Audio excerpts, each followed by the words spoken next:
On the news tonight, Presidential Tribunal shifts Atiku's petition against Tinubu. Supreme Court declares Adeleke winner of Osun Gobo election. Buhari assented to 104 out of 162 Senate bills, says Lawan. NHFSS wants Buhari to sign UNTA's bill. Gbajabiamila faces impeachment over tampering of standing rules. On sports, NFF unveils Flying Eagles squad. For more updates on YouTube, our handle is BGI TV Current. Kindly subscribe and click on the notification bell, select option all to access our broadcast. Now the news in detail. The Presidential Election Tribunal has shifted the pre-hearing of the petition filed by the presidential candidate of the People's Democratic Party, PDP, Atiku Abubakar, against the president-elect Bola Ahmed Tinubu to Thursday. The former vice president had filed a petition in court alongside his party, PDP, seeking to nullify the victory of Tinubu in the 2023 presidential election. Atiku accused the Independent National Electoral Commission, INEC, of manipulating the electoral processes to favor Tinubu.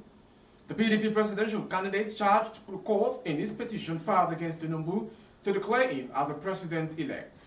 Meanwhile, Atiku's lawyer, Chris Uche, while addressing the court on Tuesday, said some people, Tinubu INEC, rely on 4 a.m. to make their announcements. Uche San stated these while responding to the tribunal's clarification that Atiku's petition will be heard by 2 p.m. on Thursday and not 2 a.m. The council said everyone knows the people will wait till 2 a.m. or 4 a.m. to make announcements. The tribunal will also rule on Atiku's earlier a motion for a live broadcast of the proceedings on Thursday. The presiding justice, Justice Aruna Tamani, also said the fresh motions brought by Tinubu's legal team seeking to dismiss Atiku's petition at pre-hearing stage will be entertained on the adjourned dates.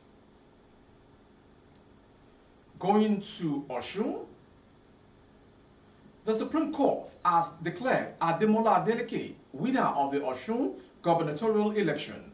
The declaration comes as the Apex Court today ruled on the outcome of the July 16, 2022 governorship election. The Independent National Electoral Commission, INEC, had declared Ademola Adeleke of the People's Democratic Party, PDP, winner of the poll, saying he polled 403,371 votes to sack his predecessor, Governor Boyega Oyetola, who was the then incumbent, with 375,027 votes. Oyetola and his party, the All Progressive Congress, APC, had alleged irregularities in the polls and challenged Adeleke's victory in the Election Petitions Tribunal. Respite came for the former governor on January 27, 2023, as Justice Tate Kume, who gave the majority judgment, upturned Adeleke's victory and declared Oyetola the winner of the poll. Justice Kume held that Oyetola scored the majority lawful vote of 314,931 against Adeleke's 290,266. Not satisfied with the judgment displeased, Adeleke and the PDP headed to the Court of Appeal, which on March 24th nullified the tribunal judgment and returned Adeleke as the winner. Agreed with the appeal court verdict, Oyetola and the PDP headed for the Supreme Court, which held the matter on Monday and fixed judgment for today, Tuesday, before declaring Adeleke as a poll winner.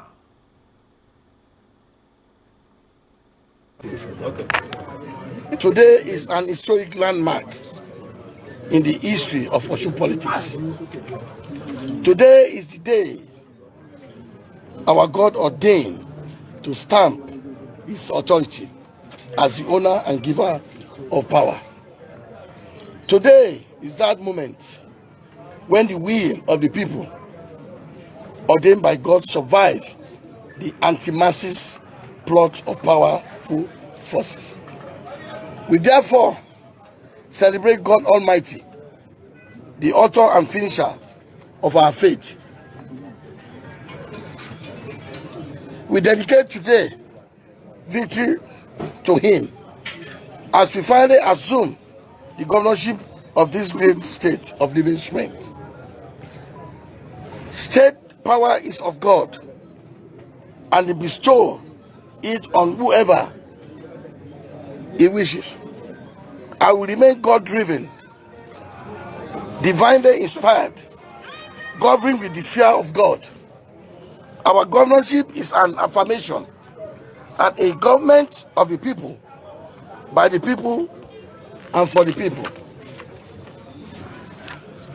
Our victory is a testimony that peoples we backed by the divine will can withstand and survive. Lawan and Speaker of the House of Representatives, Femi Gbajàbíàmílà, declared that the 9th National Assembly performed far better than 5 others before it since 1999. Ahmed Lawan, the Senate President, has made a fresh revelation. He said the President, Major General Muhammadu Buhari, retired, gave assent to 104 out of the 162 bills passed by him by the 9th Senate. Lawan, and Speaker of the House of Representatives, said the 9th Assembly presiding officers also lamented the misperception and misunderstanding of the 9th National Assembly by some Nigerians who wrongly labeled it as a rubber stamp one. Speaking separately at the welcome dinner organized for senators and members-elect for the 10th National Assembly by management of the National Assembly and National Institute for Democratic and Legislative Studies at the Ladi Kwali Hall of the Hotel Continental, Abuja, the duo said the good governance-driven performance of the 9th National Assembly stemmed from a harmonious working relationship with the executive arm of government. Specifically, the Senate President in his speech said in the area of legislation alone, as of July 2022, a total of 874 bills have been introduced at the stage of the first reading, out of which 162 passed the third reading and 104 concurred to by the House of Representatives and assented by the President. He stated that they targeted various timely legislative interventions to address the myriad problems confronting Nigeria. Lawan noted that the 9th Senate had focused its energy working on legislations that have salutary effect on the lives of Nigerians. Gbajàbíàmílà, in his own speech, said some Nigerians who labeled the 9th National Assembly as rubber stamp one got it wrong because the legislature was not set up to confront the executive, but complement it for good governance. He called on the federal lawmakers elect for the 10th National Assembly to consolidate the achievement of the 9th one.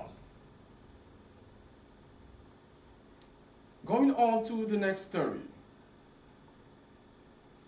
Deputy Commander General, DCG, of the Nigerian Hunters and Forest Security Services, NHFSS, in charge of technical services, Ambassador John Miche, has urged the President Muhammadu Buhari, as a matter of urgency, give assent to Nigeria Hunters and Forestry Security Service Bill passed by the National Assembly. He said signing the bill into law would empower hunters in the fight against kidnapping in the country. Miche, who commended the police authorities for the rescue of 58 victims of banditry and kidnapping FCT command, said the President should consider the bill as an urgent matter. It would be recalled that the FCT command of the Nigeria Police had over the weekend said it rescued 58 kidnapped victims held hostage at Odulu Forest in Gegu, LGA of Kogi State, bordering Sardauna Forest in Nasarawa State, and other identified kidnappers' dens in communities contiguous to the territory. FCT police spokesperson SP Josephine Ade said the rescue was a joint operation with other security agencies, vigilantes, and hunters from various local communities. Going on to the next story. The Speaker of the House of Representatives, Honorable Femi Gbajàbíàmílà, is facing a possible impeachment ahead of the inauguration of the 10th National Assembly. Politics Nigeria report that the lawmakers faces impeachment over allegations of doctoring the House standing rules. The accusation suggests that Gbajàbíàmílà manipulated the rules to favor his preferred candidate as Speaker and Deputy. According to reports, over 100 aggrieved members of the House have already signed a notice of impeachment to be served on the Speaker at the resumption of plenary on Tuesday morning, information reveals. It is expected that the session will be heated as members are determined to raise the issue on the floor of the House for an immediate retraction of the read and doctored documents. The altered standing rules, referred to as the 10th edition, reportedly contain a new provision for electing the Speaker and the Deputy through an open ballot instead of the existing rule of secret ballots that has been used since 1999. Section 2, bracket F, of the controversial clause titled Election of Presiding Officers states that every member voting shall name clearly and in the open the candidate of his choice. Gbajabiamila is being accused by his colleagues of single-handedly manipulating the rules of the House to exclude more credible aspirants in favor of his preferred candidate, Honorable Abbas Tajuddin, who was recently announced as the preferred candidate by the All Progressive Congress National Working Committee. A principal officer of the House, named withheld, said, "Yes, I can confirm that an altercation has been done and the document has been printed. But I want to tell you that even as a principal officer in the House, I am not aware of this. No such amendment has been officially carried out by the House." Going to the next story. Human rights lawyer Femi Falana has condemned what he described as the dollarization of the Nigerian economy, adding that the country has no business selling crude oil in dollars. He said he has led a campaign against the dollarization of the economy to the leadership of the Central Bank of Nigeria, who have promised to address the situation, but have been unable to do so. Falana, who was a guest on Channels Television's Politics Today on Monday, which is yesterday, also questioned the position of Nigeria amid the quest by the BRICS countries and others to introduce an international currency to challenge the dollar. Along our campaign against the dollarization of the economy, the world is moving. The BRICS is now campaigning that it is going to have an international currency to challenge the dollar.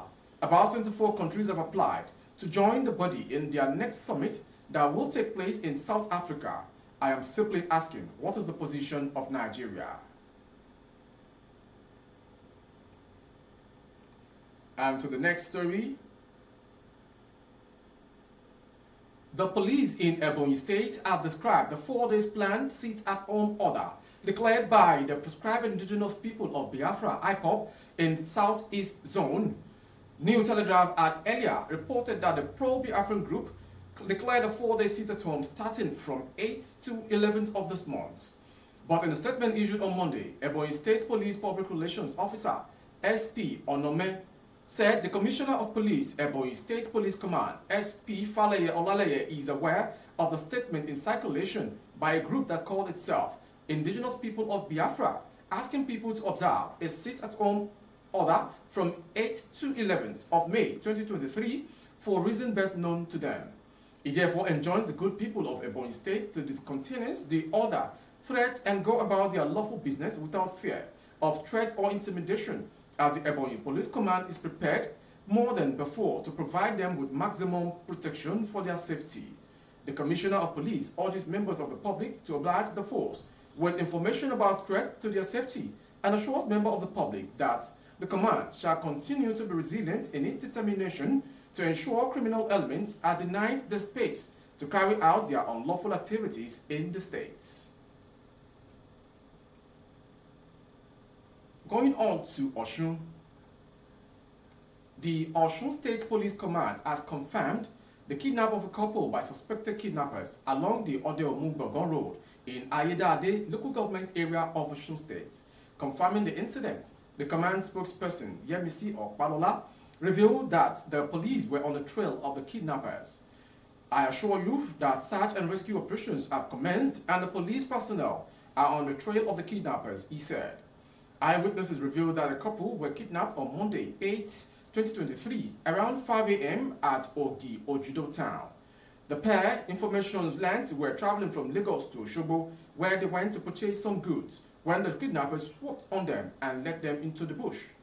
The husband later escaped from the kidnappers' den, while the wife remains in captivity. From Osun State, we go to the foreign, Pakistan.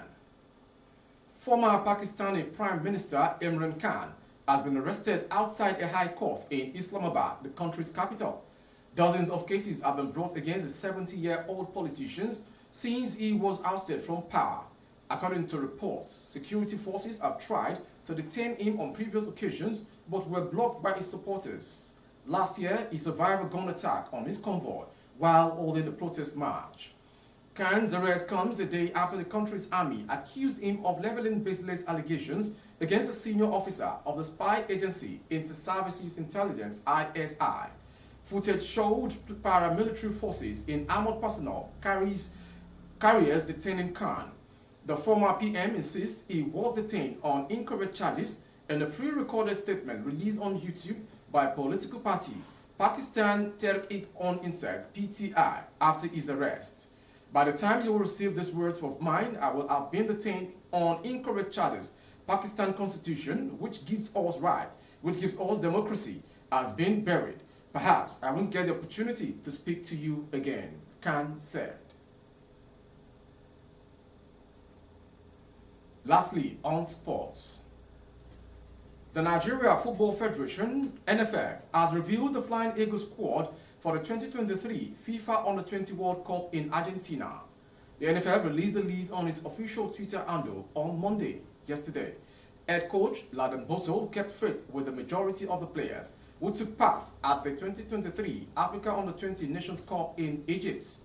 AC Milan defensive midfielder Victor Eletu, defender Israel Domingo, Lawal Salem Fago, Kende Ibrahim, and Emmanuel Ume are some of the new players in the squad. The Flying Eagles arrived in Buenos Aires for a 10-day training program on Sunday. The West Africans are drawn in Group B alongside Dominican Republic, Italy, Brazil for the World Cup. Bosso's team will start their campaign against Dominican Republic in Mendoza on May 21st. The Flying Eagles will also face Italy in Mendoza 3 days later. They will travel to La Plata for their final game against four-time winners, Brazil. Goalkeepers Chijioke Anegbaso, Nathaniel Umusu, Said Jimon. Defenders Daniel Bamei, Benjamin Frederick, Israel Domingo, Abel Oguchi, Augustine Njoku, Solomon Abalaka. Midfielders Daniel Daga, Samson Lawal, Victor Eletu, Ibrahim Abdullah, John Joshua, Tochukwu Nandi. Forwards are Aliyu Sarki, Jude Sunday, Ibrahim Mohammed, Lawal Salem Fago, Kende Ibrahim, Emmanuel Ume. From the list of the names for the squad ends the world news this hour from BGI TV Current. Before we go, some major headlines. Presidential Tribunal shifts Atiku's petition against Tinubu to Thursday. Supreme Court declares Adeleke winner of Osun Goba election. Buhari assented to 104 out of 162 Senate bills, Lawan stressed. NHFSS wants Buhari to sign Hunter's bill. Lastly, INFF unveils Flying Eagles squad for Under-20 World Cup in Argentina. For more updates on YouTube, our handle is BGI TV Current. Kindly subscribe and click on the notification bell, select option all to access our broadcast. On Facebook, Bagede Imo with Alawiye Adebayo. Please like and follow the page. For advert placement, difficulties and services, coverage of events and functions, please dial the phone number streaming on your screen. Thank you for watching. I am Mo Nabila Lawal. Good evening.